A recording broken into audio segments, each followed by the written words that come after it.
Oke, kembali bersama Bitok Bicara Saja bersama Ibu Hajah Siti Nursiah. Bu Hajah, kita lanjutkan kembali, Bu. Baik. Jadi mengenai alat tadi, Bu, kalau misalnya kita pengen membelikan anak supaya dia main di rumah gitu kan, mungkin kita ke sana apakah ada yang menjual seperti itu atau bagaimana itu, Bu? Ya, alhamdulillah kita pada ada izin usaha juga untuk membuat peralatan tradisional ini karena yang pertama bukan sisi komersil aja ya, bukan kita kejar profit oriented dalam usaha ini, namun kita lebih ke social oriented. Artinya ketika kita membunyikan permainan rakyat atau permainan tradisional ini adalah kita memberikan tapi alatnya kan. Maka itu kita alhamdulillah dengan keterampilan ya, memang dari kecil bapak suami saya tuh Pak Suryani itu membuat dan tadinya dari teman-teman kemudian pernah mengadakan 1.300 gasing gapuk dibagi untuk sekalsel. Jadi stok tuh selalu ada di rumah. Oh, jadi harus ada. Jadi produksi. Cuman karena kan memang seperti sumpitan tuh ada. Kemudian gasing. Kalau logo tuh banyak kecampak karena logo ini kan memerlukan keterampilan khusus untuk membuat logo itu kan sekarang kalau kan karena itu jadi event nasional ada standarnya. Jadi itu membuatnya agak susah gampang juga. Jadi kalau logo itu berdasarkan pesanan. Nah, tapi yang siap itu adalah masih ada stok itu ada sumpitan, ada bagasing itu Bapak sendiri yang buat. Kemudian ini Pak terompah panjang dengan landasan gasing semuanya ada, alhamdulillah ada. Nah begini Bu, jadi ini kan ada juga yang hobi kan senang gitu kan. Nah kadang-kadang ada juga yang mungkin ingin berprestasi di bidang tradisional ini. Saya dengar-dengar kan ada juga yang melombakan gitu kan. Iya betul. Mungkin seperti apa? Mungkin kalau orang misalnya mau jadi atlet lah, atlet permainan tradisional itu mungkin seperti apa itu? Ya. Dari permainan rakyat itu kan tadi Ibu katakan itu diangkat jadi olahraga tradisional.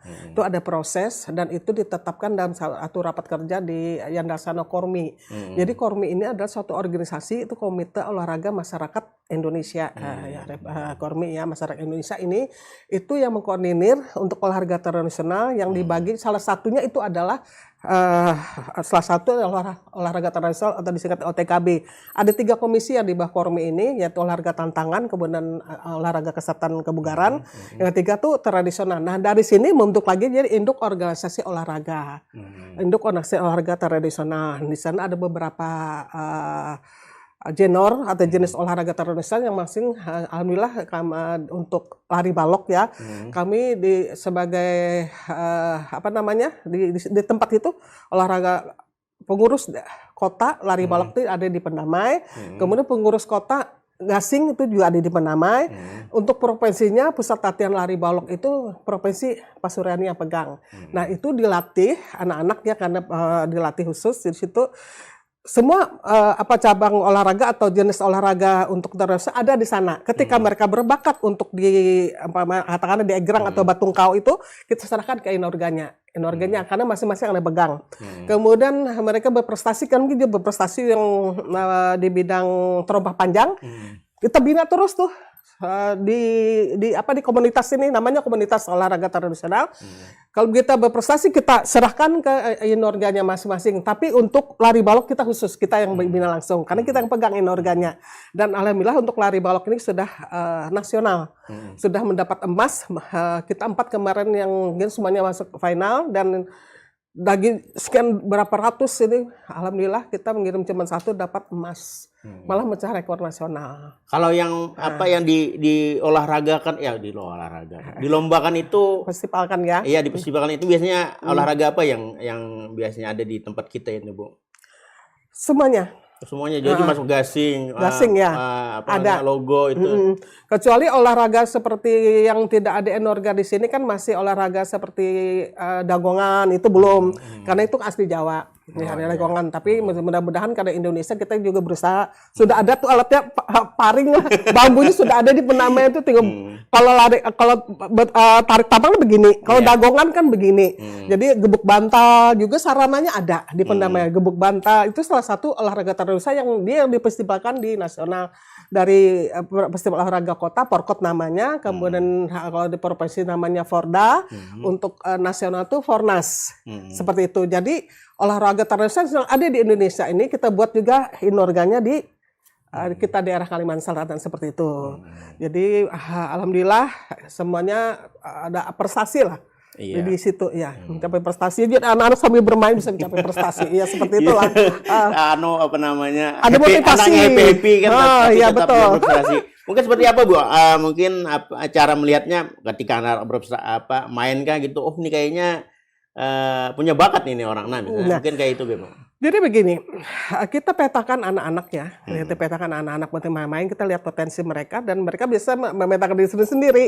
Jadi ada kelompok anak yang masih anak-anak mungkin antara 4 tahun di Penamai udah pintar lari balok 4 tahun kita walaupun di Kormi kan tidak ada batas usia, tapi kita ketika kita membina kita bagi kelompok umur. Jadi 4 sampai 9, 10 sampai 16 up sampai segitu. Jadi ada tiga kelompok yang kami bina ini secara periodik mereka latihan juga periodisasi istilahnya di dalam olahraga itu kan, jadi ada rangsangan kita internalkan, lombakan, dan ketika ada lomba kita umpamanya ada di Hulu Sungai Selatan itu ada lomba kita bawa seperti itu. Jadi ini untuk merangsang anak untuk giat bermain dan memotivasi anak lain untuk serius. Jadi bermain senang dulu, bermain senang, kemudian dapat hadiah, dapat piala gitu. Ya, senang jadi prestasi. Bonusnya mereka sehat, terhindar dari obesitas mereka seperti itu. Iya.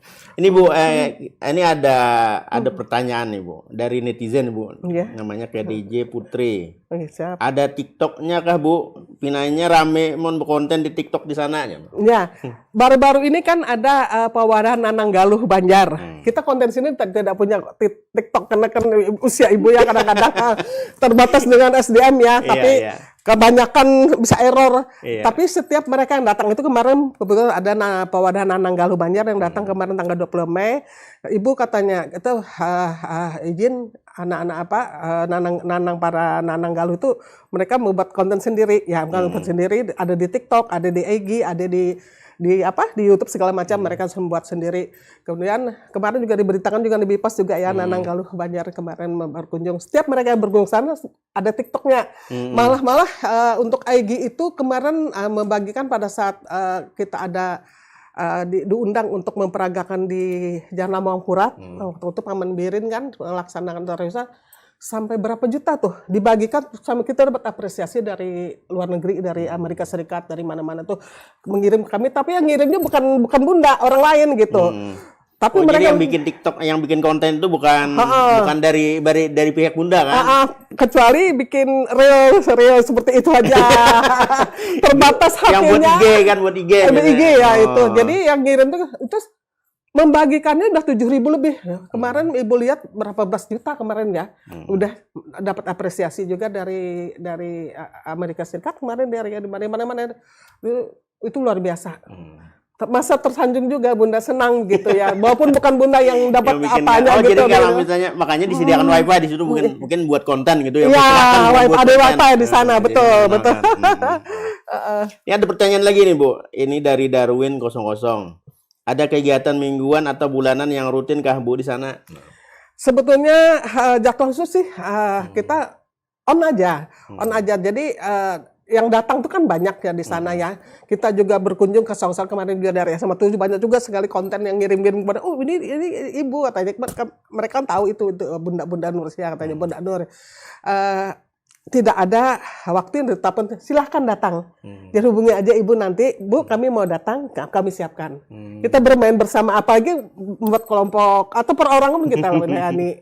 Di sana ada main daku. Ya daku itu bentuk seperti jukung khas daerah kita kan. Daku itu kan coklak di mana-mana ada. Jadi bagaimana dakuan kita itu bisa kita dengan bentuk-bentuknya itu supaya menarik gitu Ibu ya. Ada jukung dibikin Bapak, ada macam-macam lah bentuknya itu. Bahkan ada Hello Kitty. Ada naga juga bikin sendiri. Oh jadi ini kan ada kalau melihat tadi Ibu bilang kan ada Hello Kitty juga kan ada jadi bentuk-bentuk Senang anak-anak. Oh jadi ada mode kayak akulturasi juga ya Bu. Jadi Iya, mode kita yang nggak ada apa namanya nggak terlalu tua banget ya, gitu ya. kalau ada inovasi supaya kayak gasing itu kan begini. Hmm. Gasing itu kan ada standar pakemnya kan ada bala landangan, ada bagapuk.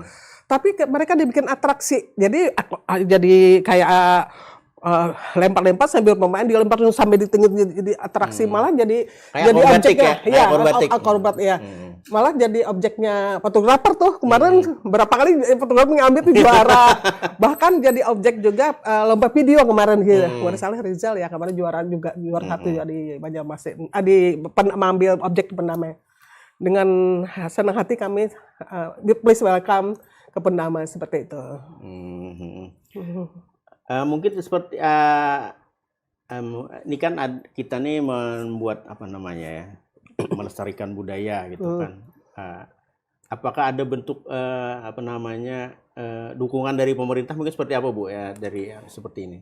Kalau dukungan pemerintah sangat mendukung sekali. Kenapa saya katakan sangat mendukung sekali? Mereka ada perhatian dengan pertama dari Wali Kota Banjarmasin dengan adanya kampung bermain tradisional, beliau memerintahkan untuk daerah Kota Banjarmasin itu punya kampung bermain khusus gitu.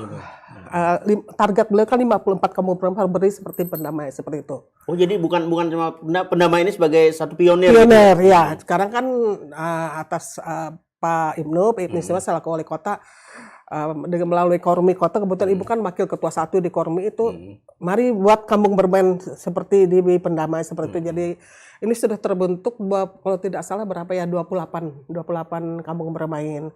Target dia sebetulnya ada sih satu kelurahan itu minimal 1. Jadi berapa kelurahan 1 seperti itu. Kalau sekarang 50 lebih kan jadi 50 lebih kan. Ya, ada 57 kelurahan apa 54 ya kelurahan di Kota Banjarmasin seperti maunya beliau.